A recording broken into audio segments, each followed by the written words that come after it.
두 후보가 다 양보하겠다라고 밝혔는데 아직도 협상은 끝나지 않았습니다. 오늘 중으로 협상이 될 수 있을지 아직 미지수입니다.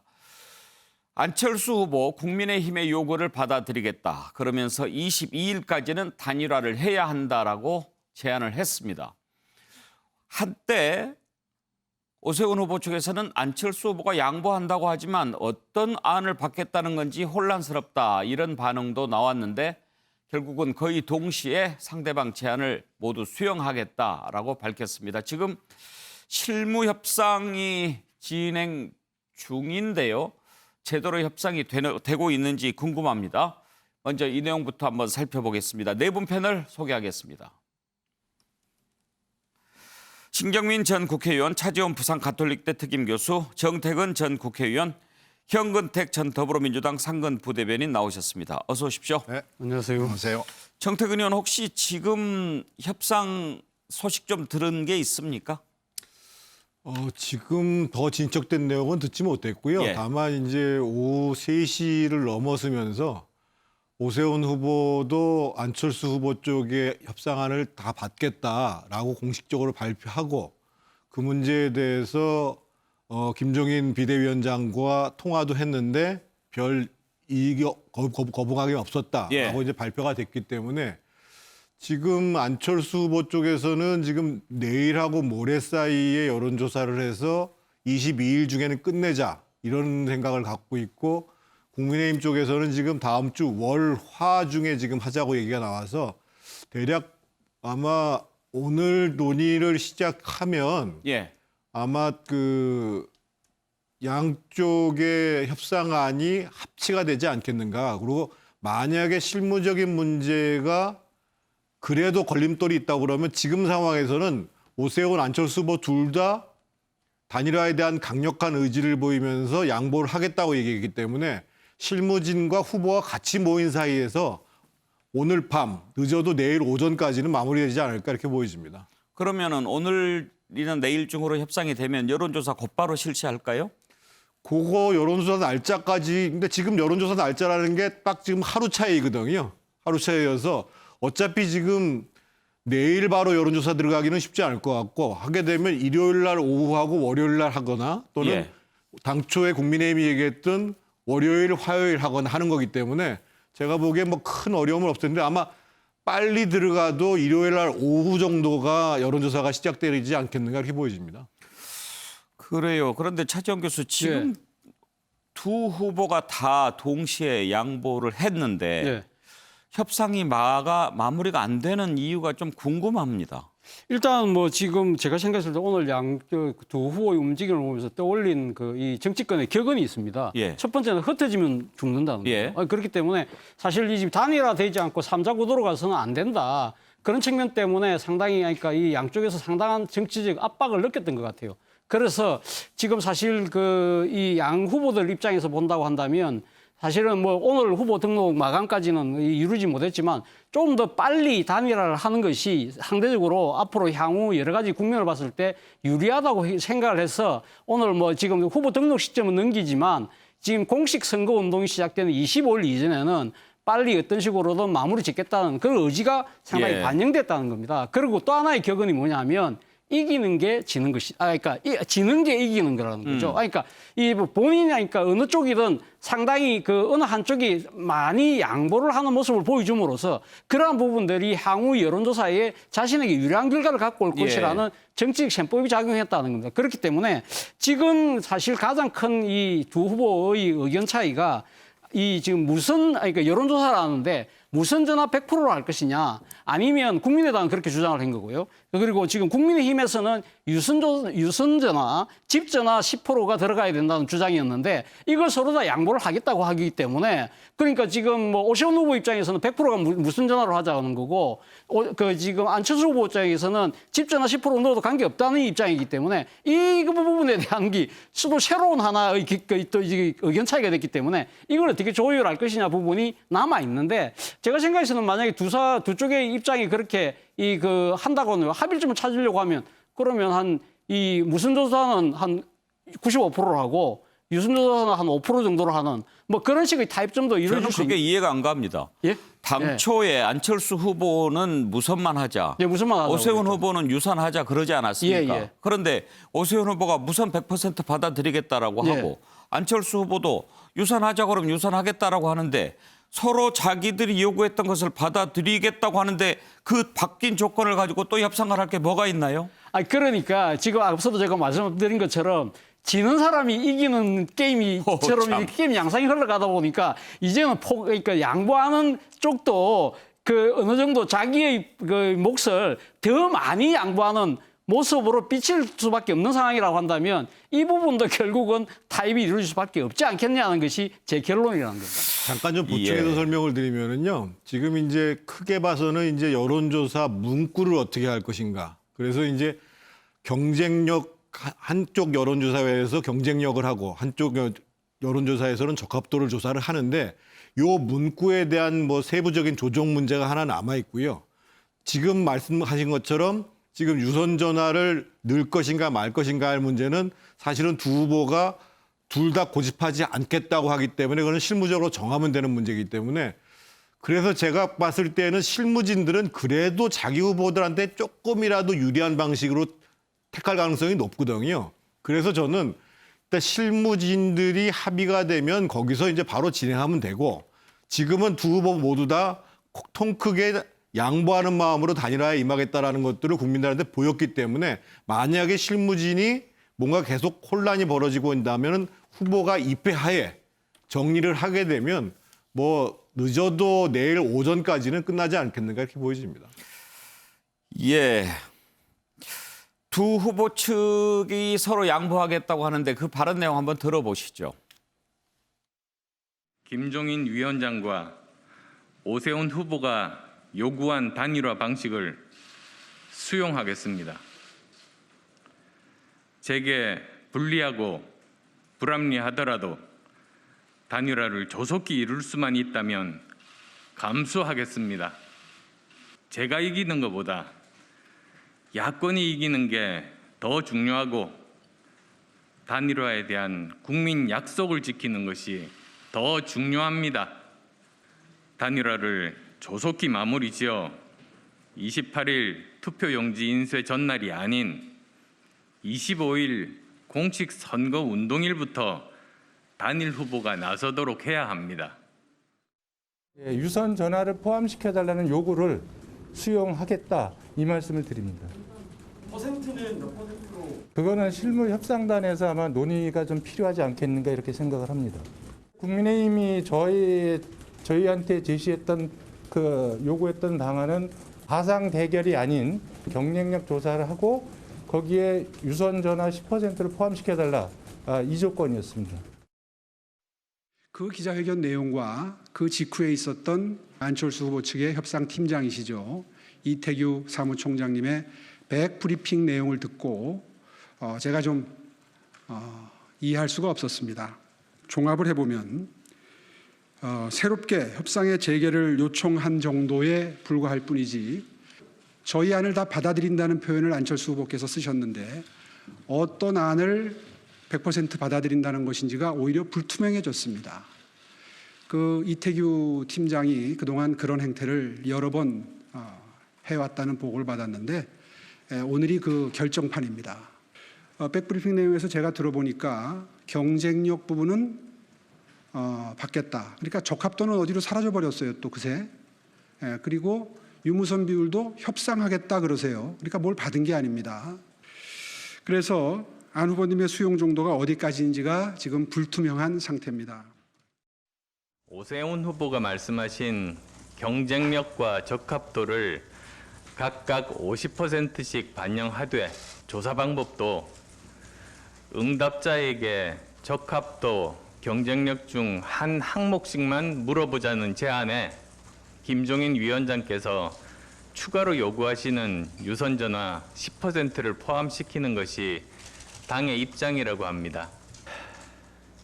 참 이해하기 어렵습니다. 그렇지만 그것도 수용하겠습니다. 이제 만족하십니까? 다 수용하겠습니다. 그리고 제가 알고 있는 내용이 다르다면 구체적으로 말씀해 주십시오. 원하는 대로 모두 수용해 드리겠습니다.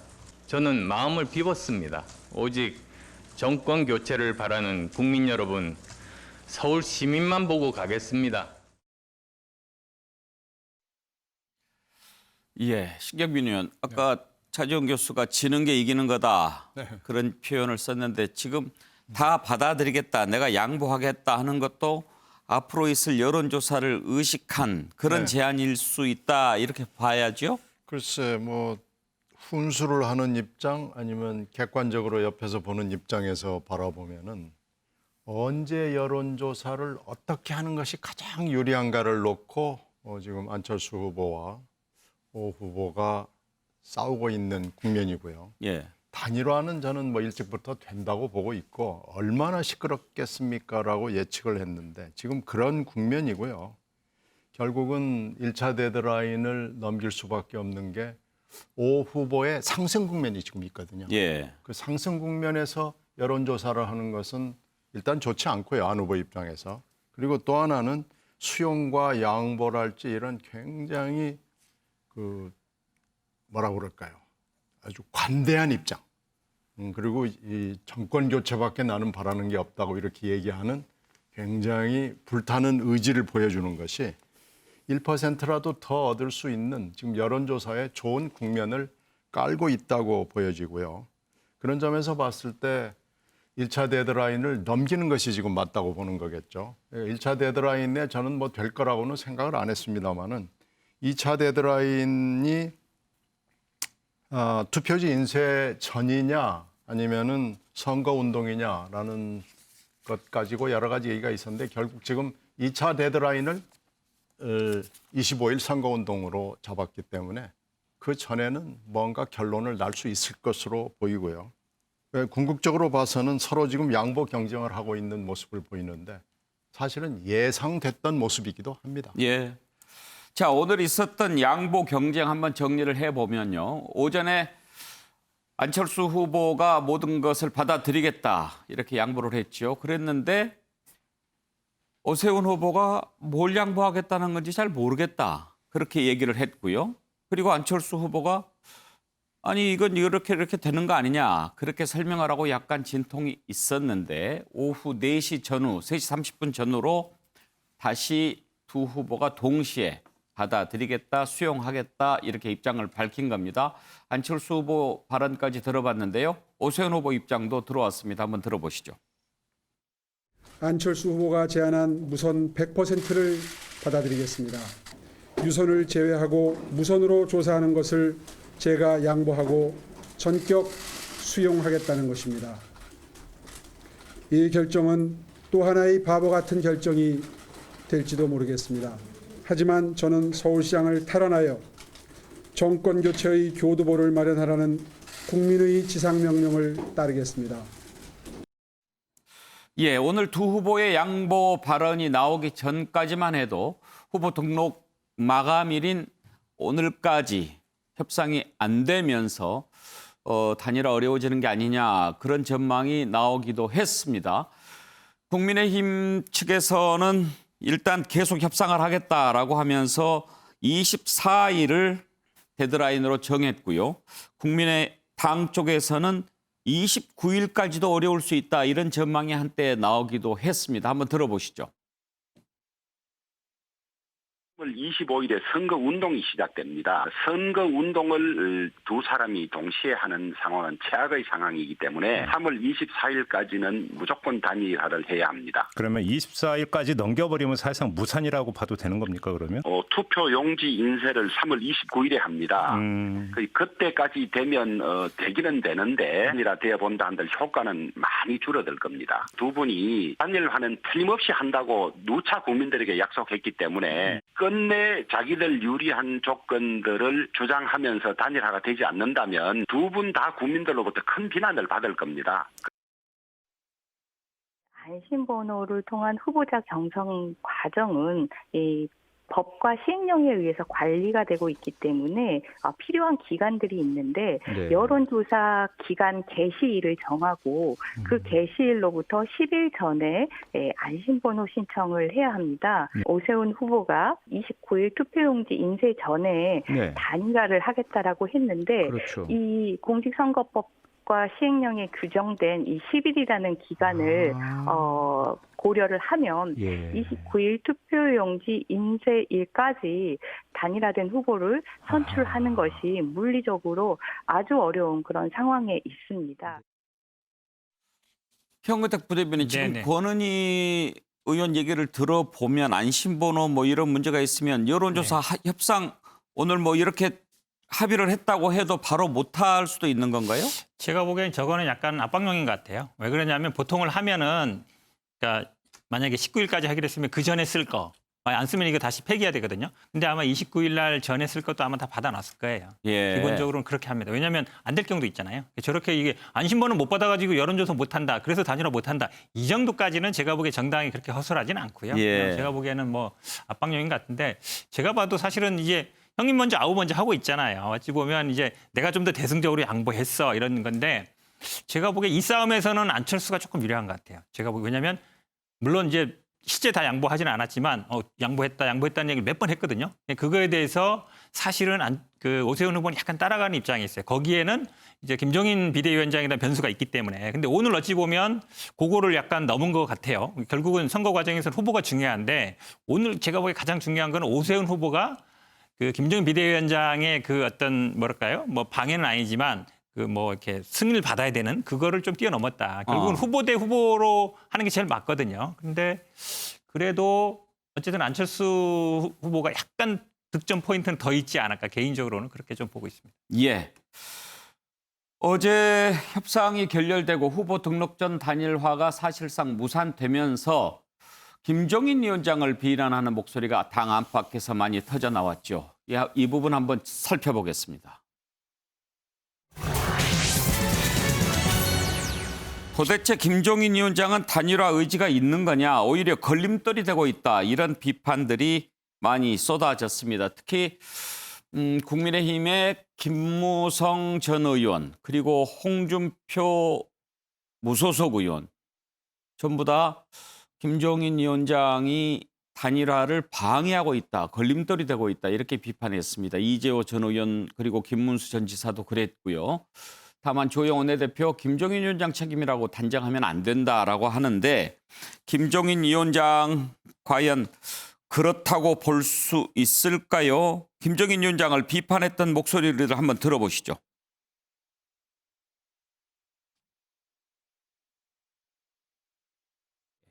안철수 후보가 단일 후보가 된다면 김종인 위원장이 도와줄까요? 아마 김종인 위원장은 제가 보기에는 현재까지의 그러한 여러 가지 말씀들이나 또 태도로 볼 때 적극적으로 돕지는 않을 것 같습니다. 그렇지만은 그렇지만 오세훈 후보부터 저희 국민의힘 지지자들까지 선거 승리를 해야 되기 때문에 저희들은 필사적인 그런 노력을 할 겁니다. 이걸 가지고 다시 또 실무 협상을 한다는 것은 또다시 다른 방해꾼이 등장해가지고 이 일을 그르칠 것이라는 것을 저희들은 확신합니다. 1년 동안 해놓은 게 뭐가 있습니까? 아무것도 없잖아요. 그런 의미에서 번절만 시켰지. 이제 김종인 위원장 이 사람 많아요. 선거 끝나고 나면 통합전당대회 하고 대표 뽑으면 되는 거지. 굳이 지금은 김종인 역할이 끝났어요. 있다면 남 욕하는 것밖에 역할이 없는 거예요. 비례대표를 당을 이당저당 옮겨가면서 5번을 한 사람이에요. 그러면 다음에 자기가 그리는 그림이 뭔지 그 능히 짐작을 할 수 있어요. 우리 당 사람들이 참 순진하다. 그리고 어리석다. 어떻게 저렇게 당하고도 실태를 모르냐.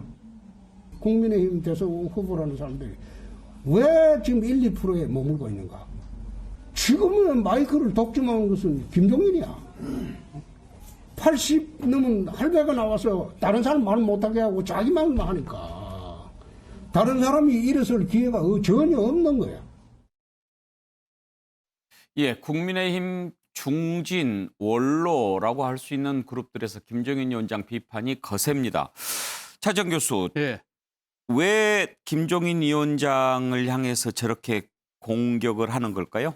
일단 뭐 김종인 위원장 입장에서는 상당히 조금 항변할 여지는 분명히 있는 것 같아요. 본인이 지금 제1야당의 지금 대표지 않습니까? 그렇다고 한다면 시장 선거 승리를 통해서 향후 내년에 있을 대선에서 이게 정권 교체를 하는데 그 핵심적인 주체는 결국 제1야당이 돼야 된다. 그런 측면에서 우리가 상당히 이 그 후보 단일화 국면에서 여러 가지 불리한 입장은 있지만 그러나 내라도 버텨서라도 우리가 이렇게 주도권을 쥐고 가는 것이 필요하다고 본인은 그렇게 주장을 하고 있습니다. 그러나 지금 비판하시는 분들의 입장에서는 뭐라고 이야기를 하냐면 상당히 개인적인 정치적 계산이 좀 깔려 있는 것이 아니냐. 이 지금 비대위원장직이 이번 보선이 끝나고 나면 물러나야 되잖아요. 그렇지만 만약에 그러니까 국민의힘 후보가 승리할 경우에는 이 공 자체를 비대위원장의 공으로 상당히 많이 사람들이 치부하게 되면 뭐 당연하게 정상적인 당대표가 되고 다음 차기 대선에서 일종의 그 킹메이커 역할을 할 수 있을 것이다. 는 생각을 하고 있는 것이 아니냐는 그런 의구심을 갖고 있는 것이죠. 그렇기 때문에 비판하는 사람들 입장에서 보면 선당무사의 자세가 아니라 선사후당의 자세를 갖고 있다. 자기의 계산적인 셈법을 먼저 하고 있는 것이냐 아니냐는 그러한 비판을 하고 있는 것이죠. 그래서 뭐 그것이 어느 말이 뭐 맞는지는 아마 국민들이 상당히 판단할 것 같은데요. 오늘 일단 오세훈 후보가 이 지금 이 안철수 후보의 양보안을 이 지금 듣기 직전에 자신이 마련해왔던 양보안, 즉 유선전화 10%를 포기한다는 안을 본인의 독단적인 결단으로 했다는 겁니다. 그러니까 기자들이 물으니까 김종인 위원장한테는 말씀드리지 않았고 오세훈 후보 안이 국민의힘의 아니라는 걸 본다고 한다면 그동안에 아마 적자는 소가를 좀 한 것 같이 보입니다. 예. 야권의 원로 중진들이 김종인 위원장을 이렇게 비판하는 것 다 나름대로 정치적 계산이 있어서 그런 것 같다라고 하는 차지원 교수 말 일리가 있습니다마는 김종인 위원장이 그동안 안철수 후보에 대해서 비판을 해왔던 내용들을 쭉 들어보면 정말 국민의힘 후보가 돼야 된다라고 하는 그 이면에 어떤 감정도 좀 읽혀지는 부분이 있기는 있습니다. 그래서 진정으로 단일화를 원하는 거냐 이런 얘기가 나오는 것이죠. 한번 들어보겠습니다. 자신이 없는 사람이 무슨 출마를 하려고 그래요. 자, 토론도 안 하겠다. 아니, 토론도 할 수 없는 사람이 가서 시장 노릇은 어떻게 할 거예요? 이렇게 하면 나한테 유리하지 않나 하는 이런 사고방식을 가지고서 인문이니까 그러는 거지. 이건 내가 어디 보면 어떻게 보면은 지금 때를 쓰는 것 같은 그런 인상을 주고 있어요. 안철수 캠프 쪽에서 이제 사모님 관련해서 열심히 공세를 하고 그 사람은 내가 보기엔 좀 정신이 좀 이상한 사람 같아. 정태근 의원, 김종인 위원장이 안철수 후보 단순히 떨어뜨리기 위해서만 한 게 아니고 개인적인 감정도 좀 있는 것 같다 이렇게 보는 시각들이 꽤 있습니다. 막판에는 좀 그런 모양새를 좀 보이셨지요. 참 그 야권을 지지하시는 유권자 여러분들 그리고 뭐 단일화로 혼란을 드리고 또 당내에 저런 모습을 보여드려서 굉장히 죄송스럽다는 말씀을 먼저 좀 드리겠고요. 김종인 비대위원장 입장에서 보면 분명하게 지금 자막에도 나갑니다만 우리 당 후보로 단일화를 하겠다. 즉 국민의힘 후보로 단일화를 성사시키겠다. 그러니까 그것이 이제 지난 1년 동안 김종인 비대위원장이 해온 성과로서 기결될 수 있도록 하고 떠나겠다. 이런 거고 실제로 오늘 갤럽 조사를 보면 예를 들면 역대 지금 최근 2, 3년 내에 국민의힘이 가장 높은 지지율을 지금 올렸고 심지어 서울 같은 경우에는 국민의힘 지지율이 민주당 지지율을 역전한 이런 상황이거든요. 그런 측면에 봤을 때 계속 국민의힘으로 야권의 힘을 결집하기 위해서 김종인 비대위원장이 후보도 아님에도 불구하고 나서서 안철수 후보에 대해서 계속 정치적인 비판적 문제 제기를 한 것은 일정 정도 상당히 역할을 한 것은 분명한데 문제는 이제 이 단일화 국면이 막판 혼란에 오는 과정에서도 또 특히 이제 이 감정이 좀 섞인 것이 아닌가라고 할 정도의 수위 높은 발언을 하셨어요. 예. 그것 때문에 지금 이제 여러 가지 이제 야권 내에서 문제가 제기가 된 건데 결국은 저는 뭐 앞에서 윤영석 의원은 뭐 열심히 선거운동 안 할 거다라고 말씀하셨습니다만 지금은 누가 돼도 비대위원장을 마치면서 서울시장 선거를 승리하기 위해서 안철수 후보가 만약에 단일 후보가 되는 경우가 생기더라도 김종인 비대위원장이 열심히 뛸 겁니다. 이런 중진들의 압박에 대해서 김정인 위원장 뭐라고 답했을까요? 한번 들어보시죠. 이 종착역은 단일화가 아니라 서울시장 선거 승리 그리고 내년에 있을 정권 교체입니다. 두 야권 진영이 서로 손가락질을 하고 있는 것은 실패로 가는 길이라고 생각을 합니다. 그 단일화 결과도 중요하지만 단일화 과정도 매우 중요합니다. 우리 당이나 그 안철수 후보 측이 날선 그리고 감정적인 그런 발언으로 우리 단일화를 더 어렵게 만들거나 아니면 단일화 결과를 좀 폄훼시키는 손상시키는 그런 일은 없어야 됩니다. 위원장님께서 이제 후보 단일화에 좀 걸림돌이다, 사퇴를 하는 게 맞다 이런 얘기를. 내가 보기에는 뭐 그분네들이 무슨 생각을 해서 그런 얘기를 했는지 모르지만 그 장외에 있는 사람들이 뭐 당의 입장이 뭐라는 것도 모르면서 그냥 그런 얘기하는 것에 대해서 별로 내가 신경 쓰지 않습니다. 신경민 의원 보시기에 김정인 위원장의 저런 태도 단일화 협상에 독이 될까요? 득이 될까요? 지금 국면에서는 약간 어제까지 감정적으로 지금 말이 왔다 갔다 했잖아요. 그 김미경 여사 부분을 놓고 뭐 여자 상황이니 하면서 했는데 지금 매우 아름다운 단일화는 물 건너 갔지만 25일이라는 지금 마감을 하나 정해서 2차 단일화 협상 시한이 나온 마당에 김종인 위원장이 단일화를 저해하는 아름다운 단일화를 방해하는 그런 팩터가 되지는 않아야 될 거 아니겠습니까? 김 위원장이 저 정도로 치부하고요. 그냥 더 이상 본인이 아마 드러내가지고 단일화를 방해하거나 저해하거나 걸림돌이 되는 얘기를 안 하겠다는 얘기고 그런 사람들 얘기는 상관하지 않겠다. 이렇게 갈 거고요. 선거 결과로 결국은 김종인 위원장의 위상이나 평가는 나오게 될 것이기 때문에 김종인 위원장이 거기에 그렇게 개념하거나 그럴 분이 아닙니다. 그렇기 때문에 지금으로서는 아마 김종인 위원장은 말을 매우 아끼면서 이 사태를 관리하려고 노력하겠죠. 정태근 의원, 지금 중진 또 비대위원들 이렇게 얘기 들어보면 약간 김종인 위원장 너무 많이 나가지 말으셨으면 합니다. 그런 게 좀 읽혀지지 않습니까? 오늘 사실은 낮에 2시 반에 그 서울 지역의 국회의원 당협위원장 연석회의가 있었어요. 이제 그 자리에서 당협위원장들과 국회의원들은 압도적인 다수가 어떻든 우리 당 후보가 단일 후보로 돼야 된다라는 데 사실은 훨씬 더 많이 방점에 가 있거든요. 그렇겠죠. 왜냐하면 그거는 이제 그렇지 않으면 선거운동에 상당히 양상이 달라지기 때문에. 그리고 이제 지금 중진들 의원들 또 아까 말씀드린 두 분 다 서울 지역 의원들이에요. 그러니까 지금 일단 어차피 지금 단일화는 될 수밖에 없다라고 보는 상황에서 이제까지의 김종인 대표 역할로 충분하다. 더 이상 가는 것은 곤란하다. 이런 메시지를 던진 거고 제가 봤을 때는 뭐 주말을 거쳐서 여론조사를 하던 다음 주 초에 여론조사를 하던 단일화만 결론이 나면 상당히 국민 여러분들께는 참 볼썽사나운 모습을 보여줘서 죄송하지만 매듭 마무리가 돼가는 과정들은 뭐 아름답지는 않아도 다시 제대로 출발할 수 있도록 갈 수 있을 거라고 보여집니다.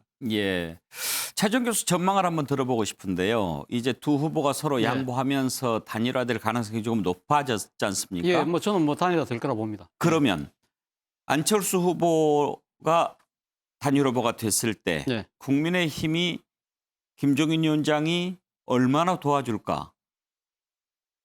오세훈 후보가 단일 후보가 됐을 때 안철수 후보가 또 얼마나 열심히 뛰어줄까? 어떻게 전망하십니까? 일단 뭐 지금 그 내년 그 대선과 여부가 상당히 직결돼 있기 때문에 누가 단일 후보가 되든 간에 아마 뭐 지금 그러니까 진 쪽에서 이거 자시하고 방관할 수는 없다.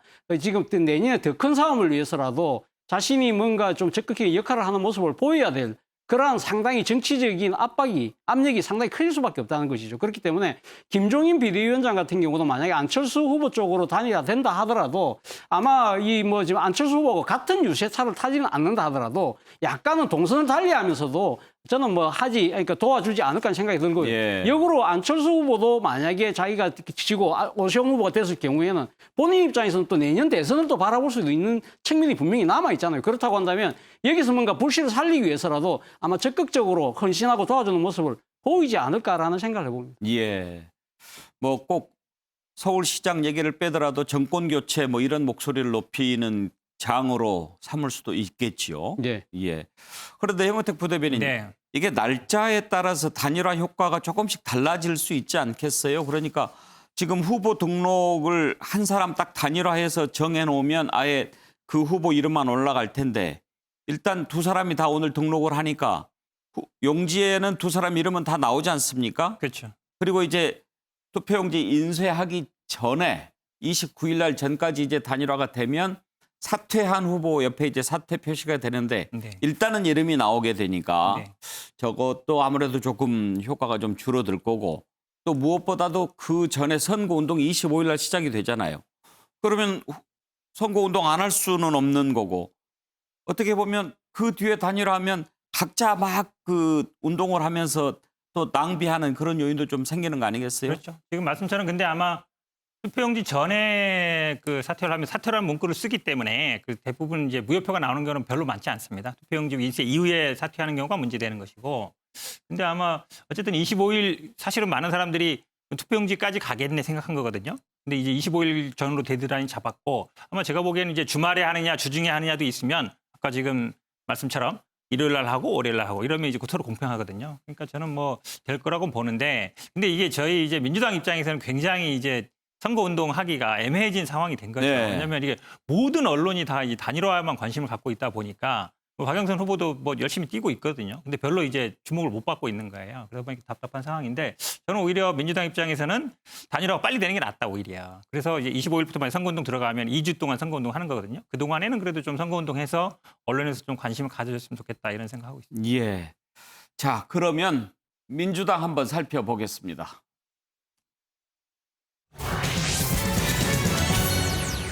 박영선 민주당 서울시장 후보 참 어려운 싸움 하고 있지요. 선거 앞두고 터져나온 LH 사태도 악재라고 할 수 있었는데요. 또 최근에 박원순 전 서울시장의 성추행 피해자가 기자회견을 갖고 피해 호소인이라고 불렀던 그 사람들이 캠프에 아직도 그대로 있다. 나는 민주당이 이기지 않았으면 좋겠다라는 식으로까지 얘기를 했지요. 이걸 두고 너무 정치적인 발언 아니냐 이런 얘기도 나왔습니다만 박영선 후보 모든 것을 짊어지고 가겠다라고 얘기한 뒤로 어제 박영선 후보 캠프에 있던 고민정, 진선미, 남인순 세 의원 모두 캠프에서 물러났습니다. 자, 선거에 미칠 영향을 우려했겠지요. 이 부분 한번 살펴보겠습니다. 관련된 녹취 들어볼까요? 저희들은 피해자의 아픔에 공감하고 또 그런 점에 대해서 충분하게 사과하고 있습니다만 다시금 민주당의 의원들이 조금 더 책임 있는 자세를 보이라라고 하는 요구가 나오고 있어서 네. 세 분 여성 의원님들이 캠프에 보직을 사임했습니다. 굉장히 아프고 또 역량의 손실이라고 생각합니다. 그렇지만 피해자의 회복과 치유에 도움이 된다면 그런 조치도 하겠다고 각각 의원님들이 이렇게 나서 주셔서 안타까우면서도 또 한편으로는 감사하게 생각하고 있습니다. 예, 신경민 의원, 그 피해자가 저렇게 그 물러날 것을 요구하고 또 물러나고 아무래도 민주당으로서는 저런 부분 좀 아픈 부분이죠. 그러면 특히 저 세 분이 다 서울 지역구 의원들, 예. 서울에서도 굉장히 중요한 지역구의 의원들입니다. 그리고 세 분이 개인적으로도 박영선 후보와 매우 친밀했고 다만 피해 호소인이라는 그 발언 때문에 저 세 분이 지금 묶여 있는 건데 그 지금 그 비서분 그분이 제가 손병관 기자가 쓴 비극의 탄생을 보니까 예. 이 경찰에서도 비서분 하기가 어려우니까 이름을 수사 필명을 붙여놨더라고요. 예. 김잔디라는 필명을 붙여놨던데 김잔디라고 제가 호칭을 해보겠습니다. 예.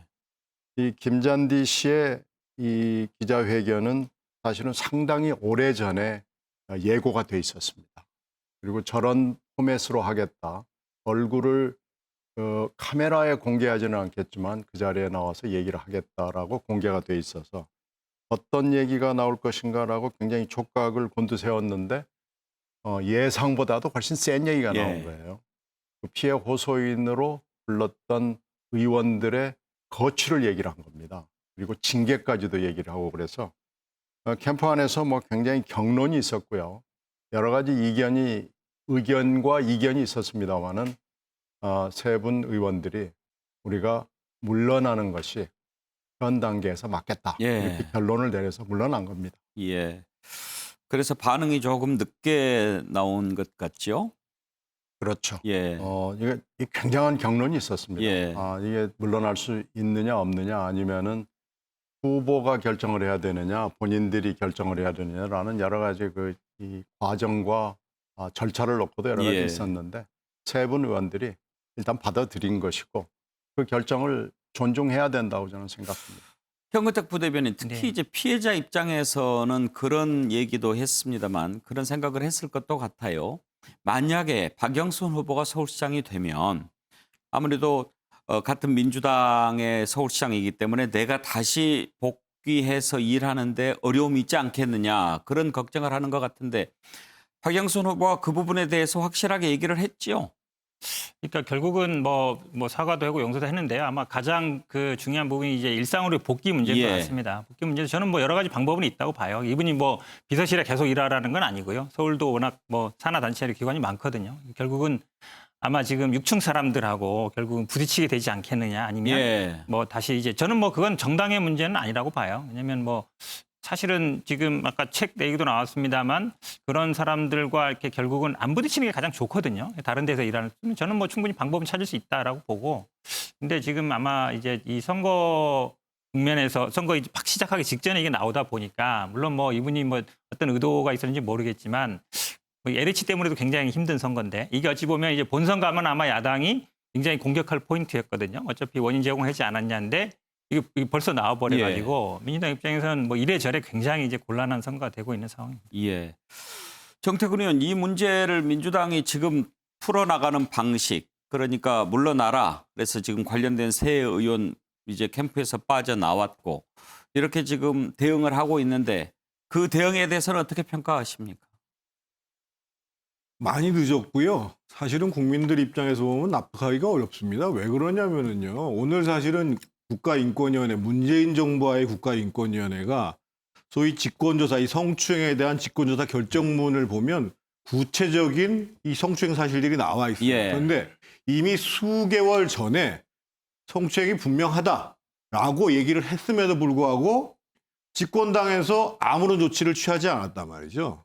그리고 보궐선거를 해야 되니까 당원을 바꿔가지고 출마하는데 급급했을 뿐만 아니라 지금 피해자가 얘기하는 가장 중요한 대목이 나한테 피해 호소인이라고 얘기하면서 국가인권위원회가 지적했던 내용조차도 부정하면서 이런 분들을 왜 징계하지 않느냐. 사실은 이분들이 캠프에 지금 나설 문제가 아니라 캠프 이전에 사실은 당에서 징계를 어느 수준에서 해야 되지는 모르겠습니다만 이런 것은 잘못됐다라고 당에서 입장을 정했어야죠. 근데 그것을 못한 것에 대한 문제제기인 거고 지금 피해자가 기자회견을 한 시점이 선거를 겨냥했다? 그럼 오늘 국가위원회가 결정문을 발표한 것도 야권을 지지하기 위해서 오늘 발표했나요? 저는 그렇게 볼 수 없는 문제라고 봐요. 민주당이 너무 늦은 겁니다. 인권위 결정문을 보면 옮기기에도 좀 민망할 정도로 좀 도를 넘은 그런 표현들이 많이 있습니다. 혼자 있니? 뭐 너네 집에 갈까? 그리고 뭐 이런저런 내용들이 있는데 인권위가 이렇게 밝힌 내용이기 때문에 피해자 입장에서는 이렇게까지 했는데 그렇게 대응하는 것이 진정성이 있느냐 이런 생각을 갖고 있는 것 같습니다. 차재원 교수. 예. 근데 오늘 그 국가인권위원회가 저 결정문을 오늘 발표한 것이 아니고요. 예. 미리 그 전에 발표를 했고, 그러니까 그러니까 위력에 의한 성추행이 맞다는 건 발표를 했고, 그 관련된 결정문을 언론사들이 이제서 입수를 해서 공개를 한 겁니다. 그렇기 그렇군요. 때문에 선거하고 시점하고 조금 바로잡아야 될 필요가 있고요. 근데 어쨌든 그러니까 지금 그 국가인권위의 결정문만 본다고 한다면 뭐 그 상당히 그동안에 민주당이 취해왔던 행태에 대해서는 상당히 비판받아 마땅하지 않나 생각이 든다는 겁니다. 저는 앞서 뒷북 대응이라고 말씀하셨는데 저는 사실 뒷북 대응도 아니고 처음부터 첫 단추를 잘못 깬 것이 아닐까 하는 생각이 든다는 겁니다.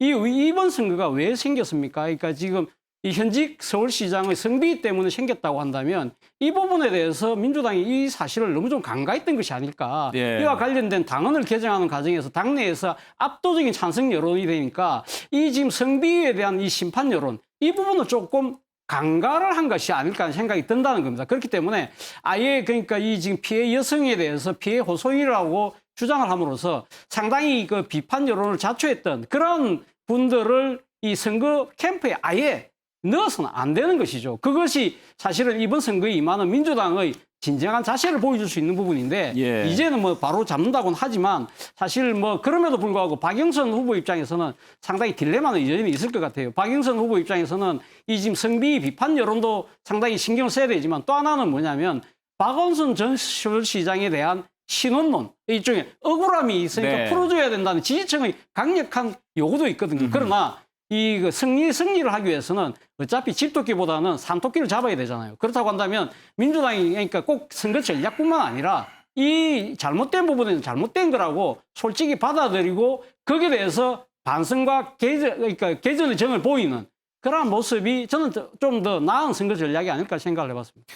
예, 가뜩이나 보궐선거 원인 제공으로 부담이 되던 차에 선거를 앞두고 또 피의자 측이 이렇게 반발하는 것에 대해서 민주당 박영선 후보 참 힘들 것 같습니다.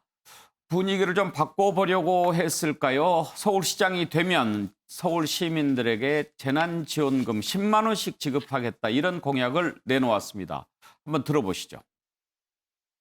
후보 등록 후 첫날을 맞이해서 저는 제가 서울시장이 되면 서울시장 1호 결제로 서울 시민 모두에게 1인당 10만 원씩 블록체인 기반의 KS 서울 디지털 화폐로 지급되는 보편적 재난지원 계획에 서명하겠다는 약속을 드립니다. 이 위로금은 지급 개시 후 6개월 이내에 소멸하는 지역화폐로 발행을 해서 지역의 소상공인 경제에 기여할 수 있도록 함은 물론 4차 산업혁명의 새로운 기술 분야인 블록체인 분야의 투자와 관심을 늘림으로써 새로운 일자리를 만들고 서울을 블록체인과 프로토콜 경제의 허브로 구축하는 기반을 마련하겠습니다. 예, 정태근 의원 저 공약 어떻게 평가하십니까? 지금 문재인 정부에서 4차 지원금 문제를 논의하고 있지 않습니까? 예.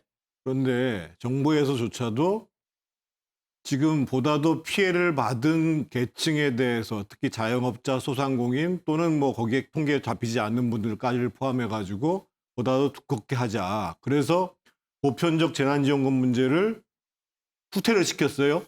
안 하겠다고 얘기를 했죠.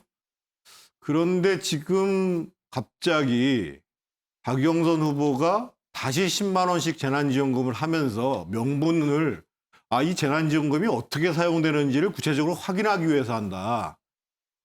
저는 이해가 안 되는 게 사실은 이미 보편지원금 우리가 준 적이 있잖아요. 그럼 그것이 어떻게 쓰였는지를 정확히 확인하고 어느 정도 성과가 있는지를 보고했었어야 되는데 이거는 그야말로 급하니까 서울 시민들한테 또 한번 뭔가 용돈식으로 또는 심하게 얘기하면 매표를 위한 것이라고 얘기할 수도 있는데 그런 거로뿐이 보이지 않습니다. 정근택 부대변인 그런 비판이 충분히 예상이 됐을 거 아닙니까? 그런데도 불구하고 이 공약을 내세운 것은 어떤 임팩트를 기대했을까요? 일단 앞에도 말씀드렸습니다만 지금 모든 이제 언론의 관점이 이제 단일화로 가 있고요. 그 다음에 지금 그 전에 이제 아마 부동산 관련해서 문제를 많이 제기했었는데 그래도 어쨌든 박영선 후보가 특검 제안해서 받아들였고요. 예. 그 야당 여야 합의를 했지 않습니까? 그런 어떤 이슈 선점 경쟁이라고 봅니다. 지금 뭐 물론 재난지원금 얘기 나오지만 이게 처음 나온 얘기는 아닙니다. 재난 위로금 나온 얘기죠. 문재인 대통령도 얘기했던 건데 저는 그래도 이걸 디지털 화폐로 준다. 그리고 예. 기간 제한해서 그걸 어떻게 쓰는지 보겠다는 거거든요. 그러니까 박영선 후보가 그 전에 이제 장관하면서도 계속 이 소상공인 살리기 이런 거 해왔던 거거든요. 그런 연장선에서 볼 거다. 물론 뭐 지금처럼 뭐 돈 퍼주기 아니냐 문제도 있겠지만 저는 아마 지금 굉장히 어려운 입장이기 때문에 약간 새로운 이슈를 던지는 뭐 그런 효과는 있다고 보고 있습니다. 차정 교수는 반전 카드가 될 거라고 보십니까?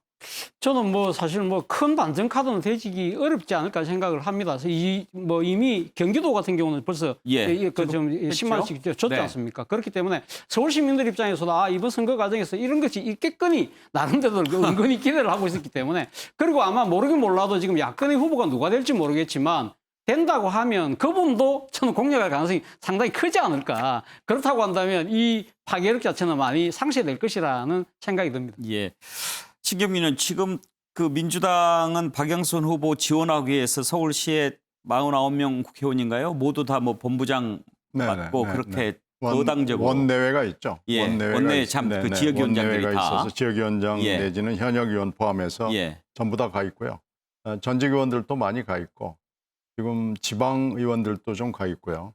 사실 이 대선 캠프급이라고 얘기를 할 정도로 상당한 지원을 하고 있고 실제로 지금 대표직을 막 끝낸 이낙연 공동선대위원장이죠. 위원장이 거의 상근을 하면서 25개구를 돌고 있습니다.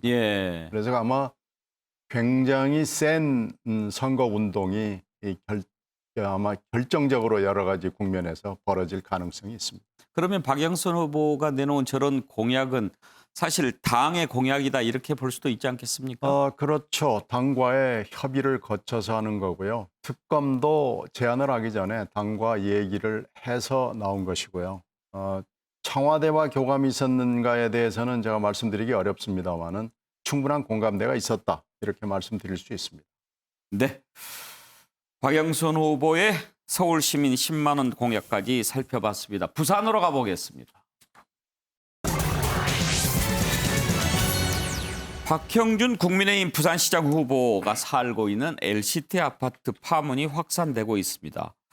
당초에 특혜 분양 의혹이 제기가 됐는데요. 알고 봤더니 분양을 받은 게 아니라 거래를 통해서 구입한 것으로 그렇게 밝혀졌고 그러면 특혜 분양 의혹에서 벗어나나 했는데 그 거래를 했던 당사자가 알고 보니까 박형준 후보의 아들이었다는 사실이 드러났습니다. 그런데 웃돈까지 주고 거래를 했다는 겁니다. 아니, 아들 아파트를 웃돈까지 주면서 산단 말인가? 이게 상당히 좀 논란이 되고 있죠. 그리고 왜 그러면 아들한테 샀다는 것은 처음에 밝히지 않았는가? 이런 의문도 제기가 됐고요. 자, 이건 파문이 또 어디까지 갈지 궁금합니다. 관련된 녹취를 들어보죠. 불법, 비리, 특혜가 있었느냐 하는 것이 본질입니다. 굳이 제 가족 사연을 드러내는 것은 불필요하다고 생각했기 때문에 검증해야 할 사람은 박형준이지 그들이 아닙니다. 부동산을 내놓고 그것을 팔리면 이 집에 입주하겠다는 생각에 그 분양권을 받고 있었는데 입주 최종 시한이 5월 1일입니다. 그때까지 집이 팔리지 않아서 어머니가 그 집을 인수하게 된 것입니다. 이 과정에서 어떤 특혜나 비리나 불법이나 이런 게 없습니다. 서울에 집을 한 번도 가진 적이 없습니다.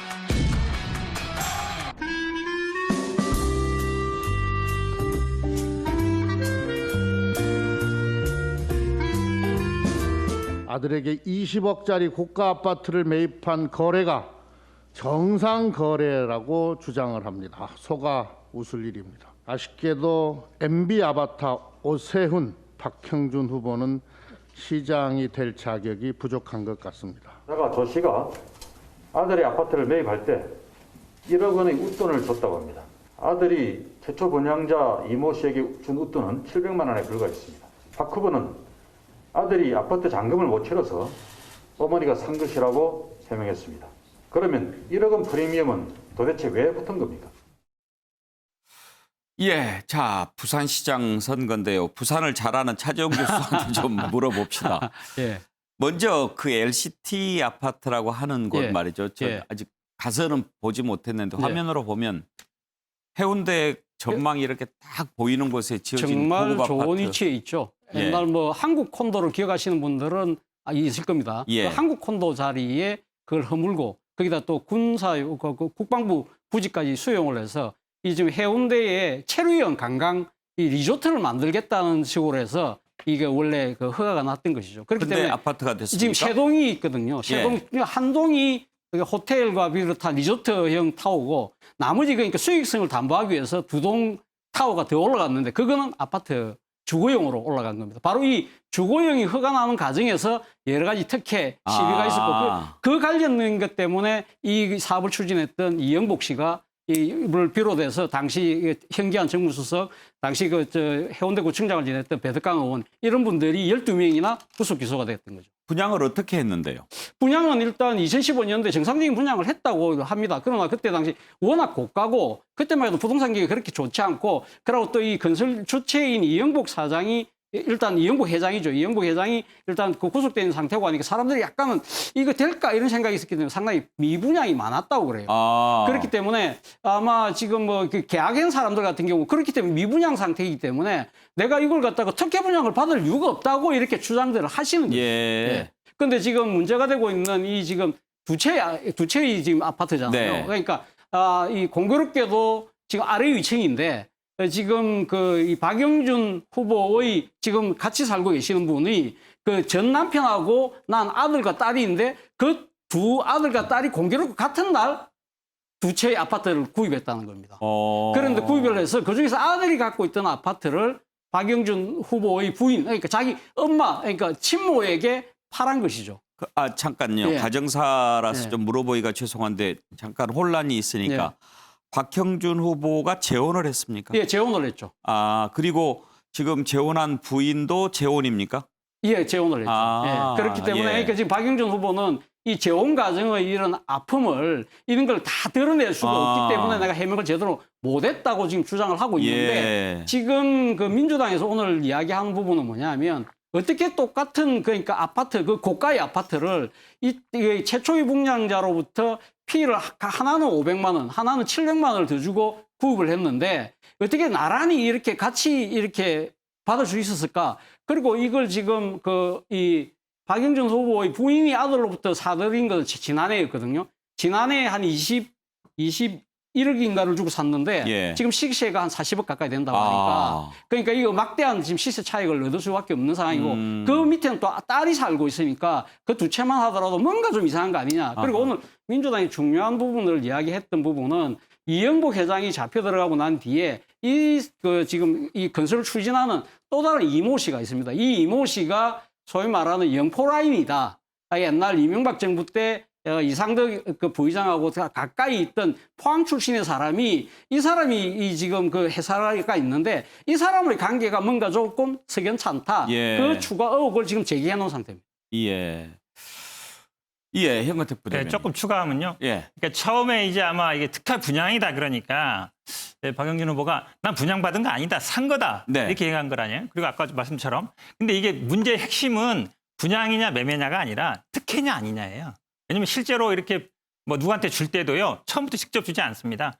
아는 사람 이름으로 다 이렇게 통장 모아가지고 이름 해뒀다가 빼뒀다가 줄 사람한테 나중에 주거든요. 결국은 근데 이제 어찌 보면 지금 나오는 것들이 아들한테 어머니가 샀다? 좀 이상하잖아요. 여기 핵심이 그러면 처음에 그 이모 씨라는 사람이 누구냐? 이게 핵심이에요. 근데 얘기는 안 하고 있죠. 아들은 알겠죠. 누구한테 샀는지. 근데 사실은 이 물건이 지금 이제 17층, 18층이잖아요. 보통 우리가 한 10층에서 20층 사이를 로얄층으로 보는데 어떻게 동시에 위아래층을 같이 살 수 있느냐. 근데 이게 예를 들어서 시장에 나와서 부동산에서 그냥 샀다 하면 말이 달라요. 근데 지금 나오는 얘기를 보면 한 10대 개 정도는 시장에 안 나왔던 물건이라는 거예요. 그럼 결국은 시행사 측에서 따로 빼놨을 수 있다. 물론 분양이 아니라 다른 사람으로 해놨다가 정말로 주고 싶은 사람한테는 나중에. 근데 왜 그러냐면 이게 피가 굉장히 쌌단 말이에요. 700만 원, 500만 원. 근데 이게 지금 그 당시에 뭐 미분양이라 하셨지만 좋은 층 같은 경우는 많은 사람이 살려고 했거든요. 근데 못 산 거예요. 안 나왔으니까. 그런 면에서 본다 그러면 지금 나오는 최초 분양자 이모 씨가 과연 누구냐. 이걸 제가 보기에는 얘기하면 돼요. 알 수 있으니까. 왜냐면 저 최 씨라는 그 지금 부인의 아들이 어쨌든 샀잖아요. 그러면 저때 계약이라든지 아니면 이모 씨가 어떻게 이거를 갖게 됐었는지 요거를 밝히면 되는데 자꾸 그거를 가족의 아픈 역사이기 때문에 뭐 안 하면 된다. 이렇게 제가 보기에 가는 게 아니에요. 왜냐하면 이게 분양이 결국은 분양이라고 매매든 이게 과정에 특혜를 준 게 아니냐. 이게 핵심이기 때문에 그 얘기를 저는 뭐 하면 된다고 봅니다. 제가 좀 한 말씀을 좀 드려야 되겠는데요. 지금 여러 가지 장황한 설명을 하시는데 친아버지가 따로 계십니다. 누구의?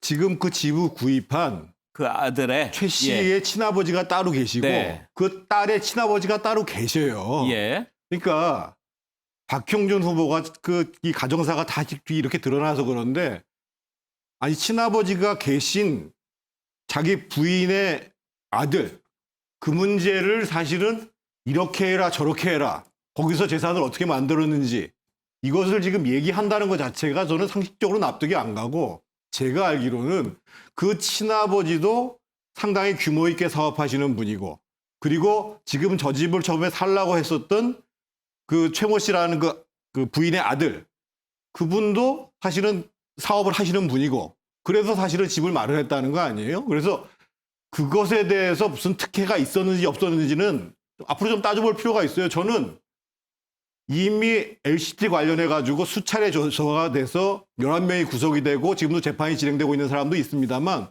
필요하다면 LCT 특검해야 된다고 봐요. 이번에 신도시 특위와 같이 묶어가지고 아직도 미진한 점이 있으면 분명하게 특혜 분양이 있었는지 층고를 제한하는데 뭐 특혜가 있었는지 이거 다 조사하면 좋아요. 그래서 명백하게 발표되기를 바라는데 저 문제를 가지고 마치 박형준 후보가 뭔가 특혜에 개입한 것처럼 얘기하는 것은 하나가 이해할 수가 없는 얘기고 두 번째 이게 작년에 거래될 때 21억이었는데 작년 연말에 40억으로 늘렀다는 거 아니에요.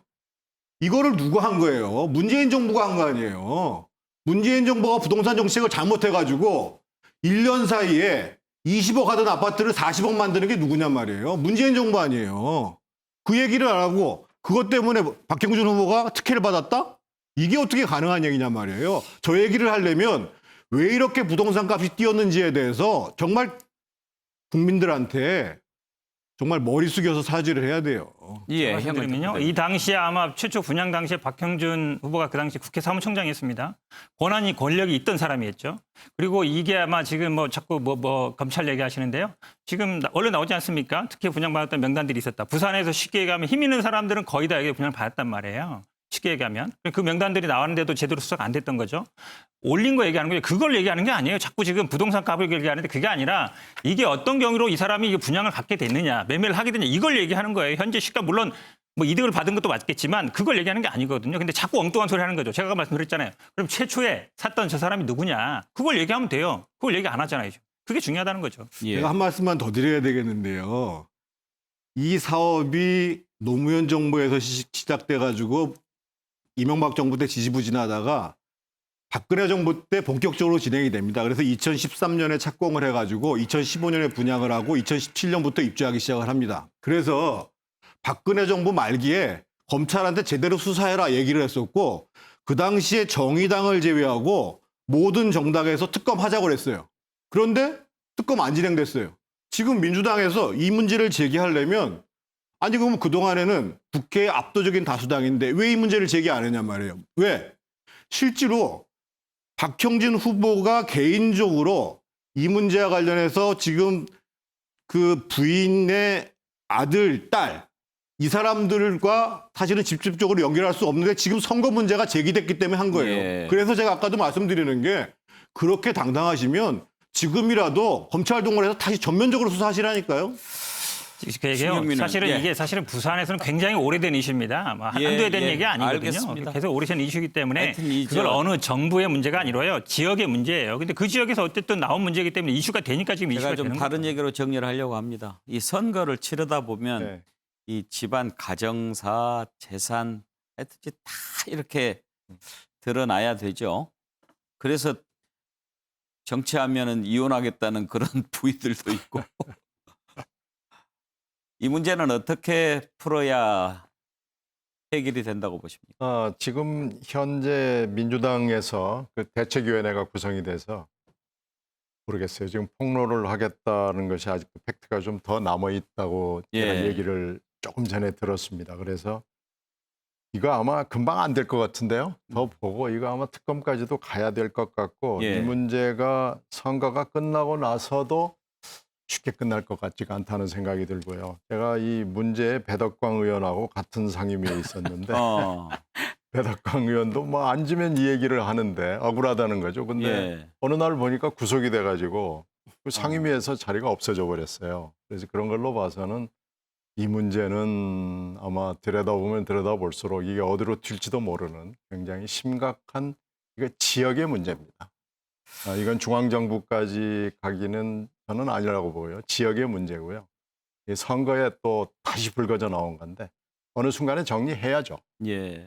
근데 사실 이 부분은 뭐 꼭 지역의 문제라고 국한하기도 어렵습니다. 왜냐하면 앞서 뭐 말씀하신 것처럼 LCT가 상당히 조금 지지부진할 때 외국인 투자를 유치하기 위해서 그러니까 지금 그때 우리 법무부가 뭔 조치를 하냐면 5억 이상 투자를 하는 사람한테 영주권을 주는 조치를 했어요. 근데 보통 보면 제주도면 제주도라는 지역에 한해서만 딱 그 하면 그렇게 하는데 유일하게 단일 건물에게 투자해도 영주권 주는 건 LGT였어요. 그랬어요? 그때 당시 법무부 장관이 누구였느냐? 한교안 법무부 장관이었다. 이 부분과 관련해서 사실 그 최순실 특검 때도 이거 지금 최순실 씨가 뭐 이영복 씨하고 무슨 개꾼이었다 아니었다 그런 이야기들이 많았거든요. 그렇기 때문에 이 부분 아까 뭐 정태근 의원 말씀하셨지만 차제에 저는 이 말로 온 김에 이 부분에 대해서는 여야가 합의를 해서 특검을 통해서 이와 관련된 문제를 분명히 좀 파헤쳐야 된다는 생각이 들고요. 그리고 LCT 문제는 제가 생각했을 때 부산시장 선거에서 가장 큰 쟁점이 되고 있는 것이 아닐까 하는 생각이 들어요. 사실은 뭐 변수가 뭐 가덕공항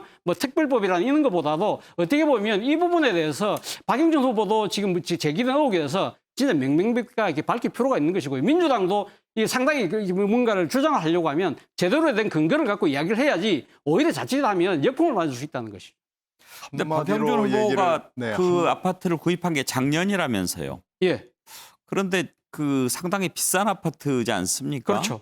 그런데 이제 부산시장 출마 생각이 만약에 있었다면 서민 눈높이에는 조금 안 맞는 그런 고가 아파트를 구입한 것도 조금 그렇죠. 그래서 박영준 후보도 이 부분에 대해서 상당히 그러니까 이 서민들 부산의 서민들한테 죄송하다. 내가 그런 부분에 대해서 상당히 그러니까 이 고려를 하긴 했지만 여러 가지 불가피한 사정 때문에 이걸 갖다 인수할 수밖에 없다는 이야기를 했는데 그 불가피한 사정에 대해서는 정확하게 이야기는 하진 않았습니다. 부산 상황까지 살펴봤습니다. 다음 미얀마 사태 살펴보겠습니다. 미얀마가 너무 아픈 봄을 지나가고 있습니다. 쿠데타에 항의하는 시민들을 향해서 군부가 실탄 사격으로 맞서면서 지금까지 200명 이상의 희생자가 나왔습니다. 엿새 동안에 적어도 121명이 숨졌다는 보도도 있고요. 현재 군부는 아주 가혹하게 진압하고 있습니다. 그리고 고문 행위까지 자행이 되고 있다고 하고요. 아웅산 수치 고문에 대해서는 이런저런 혐의를 적용해서 계속 지금 구금하고 또 뇌물 이런 것으로 지금 엮으려고 하고 있는데요. 심지어 집에 있는 학생에까지 조준 사격을 했다는 사실이 드러났습니다. 미얀마 사태 어디까지 갈지 걱정됩니다. 관련된 영상을 한번 좀 보실까요?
예, 신경민 의원. 군인이 저렇게 민간인을 구타하고 학살하는 모습, 5.18 광주 민주항쟁을 겪은 우리로서는 참 보는 느낌이 다를 수밖에 없습니다.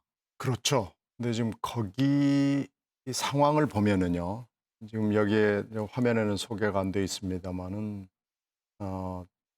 무장 항쟁을 하겠다고 지금 민간인들이 얘기를 하고 네. 있거든요.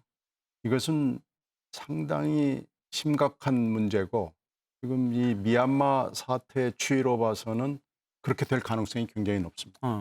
지금 상황으로 봐서는 군부의 일부가 이탈을 하거나 군경의 일부가 이탈을 할 개연성이 높아지고 중국의 개입이 지금 입증 자료만 분명하게 없다 뿐이지 거의 확인이 되고 있거든요. 네.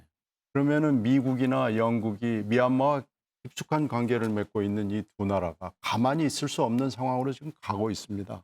그렇게 될 경우에는 우리가 5.18 때의 사태보다는 그 당시의 상황이죠. 상황보다는 훨씬 더 복잡하게 이 사안이 굴러갈 개연성이 높아지고 있어서 예. 국제 정치에 관심을 갖고 있는 사람들의 입장에서나 미얀마 내부에 이해가 있는 사람들의 입장에서 봤을 때 매우 우려스러운 아주 혼란스러운 예. 그런 사태로 진전되고 있다고 볼 수 있습니다. 정태근 의원, 가슴 아픈 사태가 너무 오래 지속되는 것 같아요. 어떻게 해법을 어디서 찾아야 할까요?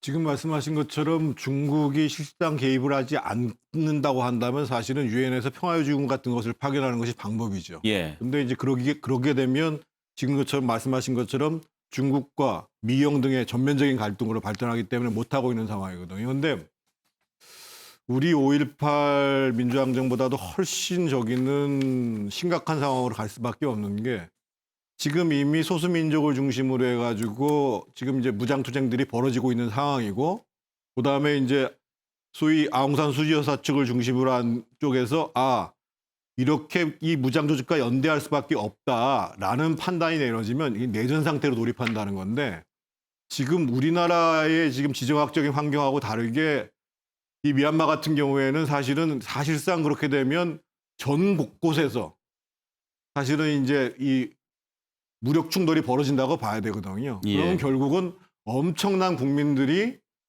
생명을 손상받게 받을 수밖에 없는 이런 상황이 발생되는데 혹시나 지금 저 상황에서 지금 현재 군부 내부에서 분열이 발생되는 이런 부분들이 좀 혹시나 있으면 예. 사태가 좀 달라지지 않겠는가라는 생각이 들고 그러면서 어떻든 국제적인 연대로 지원하겠다라는 뜻들은 계속 보여줄 필요가 있는 것이죠. 예, 빨리 정리가 돼야 될 텐데요.